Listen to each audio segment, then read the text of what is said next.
Hey, how's everybody doing today? I want to stop by and talk to you today about if you don't like it, change it. And that's whatever it is in your life. You know, I'm reminded about, when the children of Israel when Moses were leading the children of Israel and they were in the wilderness and they were trying to move forward and they wanted to move over into Canaan, which was the promised land that God had promised. They sent spies out to spy out the land. 10 came back with a negative report. 2 came back and said, we are more than able to conquer these giants. So the 10 came back and said, there were giants in that land.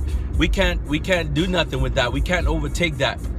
But 2 came back, 2 of the 12, and said, we are more than able to conquer this land and conquer this people.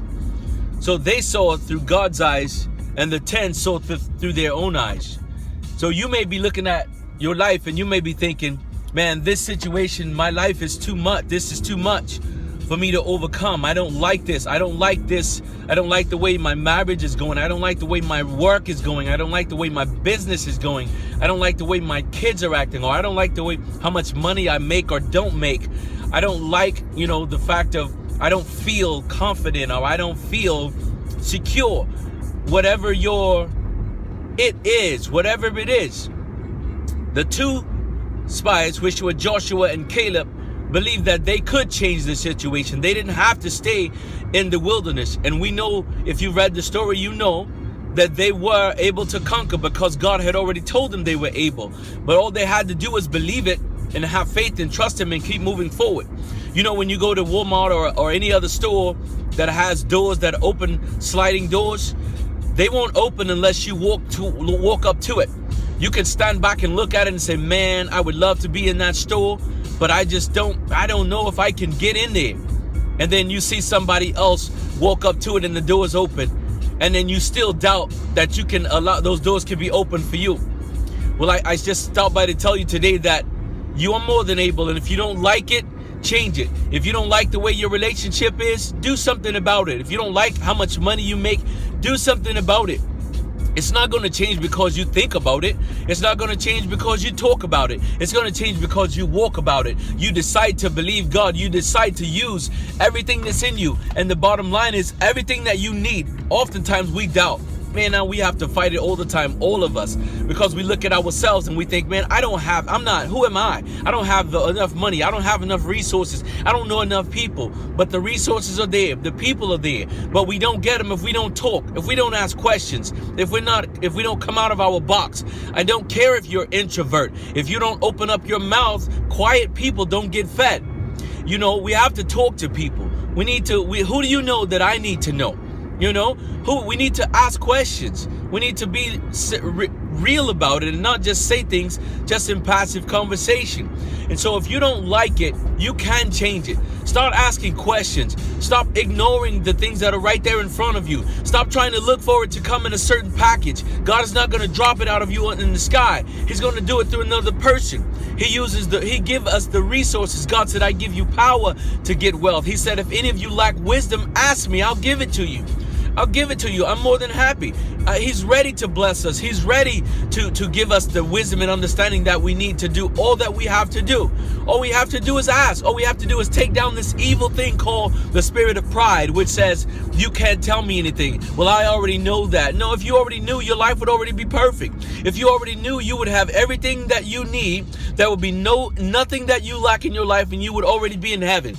As long as you're on this earth, there's going to be something that you need another person to do with and for you and through you and by you and to you, all these different things. God created us to need one another. He didn't create a man to be on an island by himself.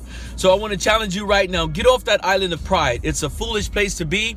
It's a reckless and dangerous and lonely place to be. And God does not abide in pride. God abides in humility. And then you have to be able to receive instruction. You have to be able to receive your answer to your prayer, to your guidance from the smallest of things. God can speak through a tree. He can speak through a conversation on the radio. He can speak through a drug addict. He can speak through an alcoholic. He can speak through a prostitute. He can speak through a wealthy person, a poor person.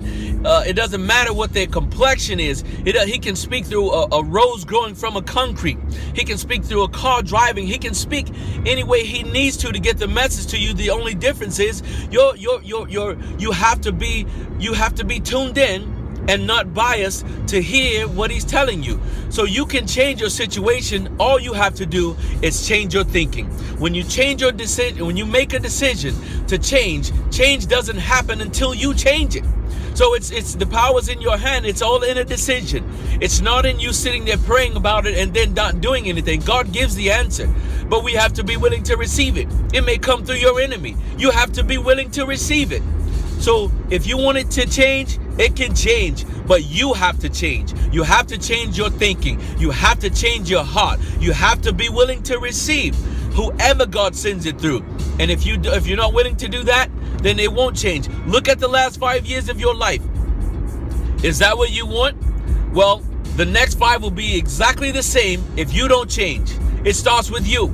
Love your spouse, love your kids, whatever, work with your business partners, be cooperative, be that person that you want everybody else, that answer, that angel that you're asking God to send to you, be that to somebody else and watch what God does for you, because you can't beat him giving.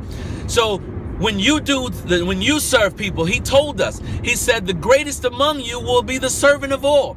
So whatever you want done, start doing it. Man, I try to help people every day of my life in any way that I can, because I love God and I love my neighbor. I love you and I want God to bless you. I want you to know him up close and personal. And whatever you don't like in your life, you can change it. There's only one order in the world, guys, and that's God's order, and that is the true world order. I love you, but God loves you more. God's excited about your future. So am I. Be blessed.